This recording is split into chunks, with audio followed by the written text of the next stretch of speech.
Hola, bon dia. Som els alumnes de segon de primària de l'Escola Cor de Maria Sabastida i us venim a explicar un tros del nostre projecte relacionat amb la llum i els colors del mar. El nostre títol és Com l'aigua canvia de color. Ara l'Eric ens explicarà com va començar.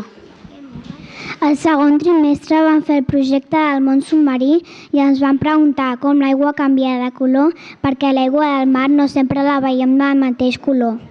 Al començar el projecte tots teníem molt clar que l'aigua del mar era blava i ens vam preguntar «I la que bevem de quin color és?» Vam anar a mirar l'aigua de l'aixeta de la nostra escola i alguns la veien blanca. Vam omplir un got transparent amb aigua i després d'observar i xerrar una bona estona vam arribar a la conclusió que l'aigua és transparent i per això deixa passar la llum. Abans de seguir investigant vam voler imaginar-nos com la llum del sol influïa el canvi de color de l'aigua del mar. Vam fer un dibuix però no ens vam en sortir, així que vam decidir fer una maqueta amb diversos tipus de papers i vam començar a provar colors. Els papers eren paper de Pinotxo, paper de seda i paper de cel·lofan. Una que representava el cel, una llanterna que representava el sol i un recipient amb aigua que representava el mar. Vam posar sobre el paper de seda, vam enfocar amb la llanterna el recipient amb aigua i l'aigua no va canviar de color. Després amb el de Pinotxo i tampoc va canviar, i amb el de cel·lofan de color blau l'aigua es va posar de color blau. Després vam posar a sobre el paper de cel·lofan de color groc i l'aigua es va posar verda. Vam arribar a la conclusió de que la llum del sol influïa el canvi de color de l'aigua del mar, tal com nosaltres creieu. La llum influeix en el canvi de color de l'aigua, però de quin color és la llum? Aquesta va ser una de les preguntes que ens vam fer i aquest cop les mestres van decidir que busquéssim informació a casa amb els nostres pares i després ho presentéssim als nostres companys. Entre tots vam decidir fer l'experiment del disc de Newton que consisteix en fer-lo girar i quan el fa girar surt el color blanc. Vam arribar a la conclusió que si barregem tots els colors de l'arc de Sant Martí dona el color blanc i és com nosaltres veiem la llum.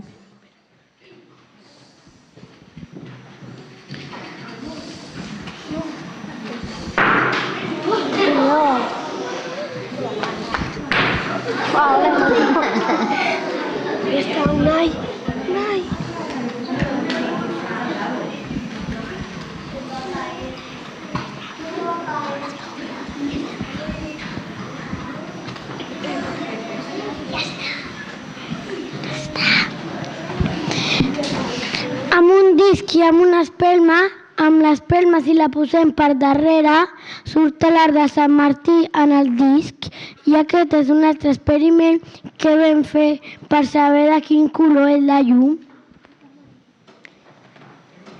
Ja sabem que la llum és la barreja de tots els colors de l'arc de Sant Martí.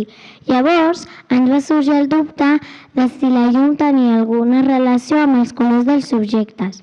Vam fer un experiment per enganyar la vista, amb un full dividit en 4 parts. Vam fer el mateix dibuix utilitzant els mateixos colors. Vam enganxar 4 colors de paper de cel·lofana i el resultat va ser que algunes línies dels nostres dibuixos van desaparèixer i altres van canviar de color. Amb aquest experiment vam arribar a la conclusió que la llum influeix en els colors que nosaltres veiem. Com veiem les coses, vam anar al laboratori a experimentar amb diferents líquids. Li vam posar aigua i vam experimentar, que eren bicarbonat, sabó i oli. Vam posar una vareta dins del got. Era el contrari, en uns casos la vareta es veia més trencada i en uns altres menys trencada, però quan la vareta es va veure igual era quan el got estava buit. A l'acabar l'experiment vam arribar a la conclusió que depenent de l'estat de l'aigua o depenent com reflexi la llum del sol, veiem la vareta d'una forma o d'una altra. Recapitulem. Amb tots els experiments que vam fer, vam reconstruir la maqueta del principi, només que ara amb aigua i sorra de la platja. a la fotografia de l'esquerra a baix es veu la llum de la classe que s'està reflexant a l'aigua del recipient. Vam descobrir que el sol era l'únic que li donava el color a l'aigua i que el cel no tenia res a veure. I també que l'aigua absorbeix tots els colors de l'arc de Sant Martí menys el blau i el verd. Per últim, per comprovar que realment els objectes absorbeixen alguns colors, vam voler jugar amb globus. Havíem d'explotar els globus amb una lupa i la llum del sol. Ho aconseguiríem? Doncs sí, posant la lupa damunt dels globus i deixant que la llum els faci, vam aconseguir petar uns quants. El primer que va petar va ser el negre perquè absorbeix tots els colors i l'escalfor de la llum. En canvi, el blanc no va petar perquè rebota la llum i tots els seus colors.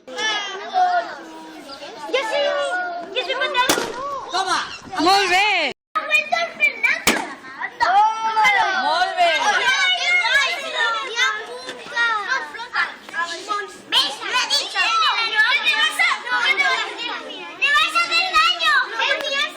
Ja per acabar el resum del nostre projecte, us explicarem quina va ser la nostra primera hipòtesi.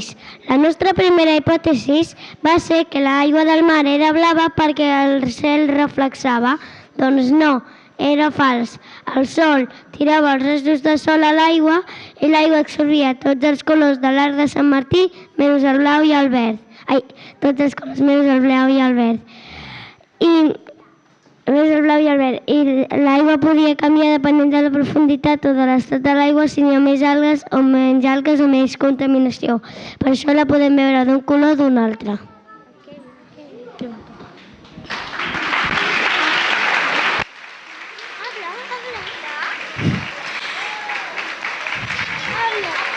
Moltes gràcies per la vostra atenció i desitgem que us hagi agradat molt.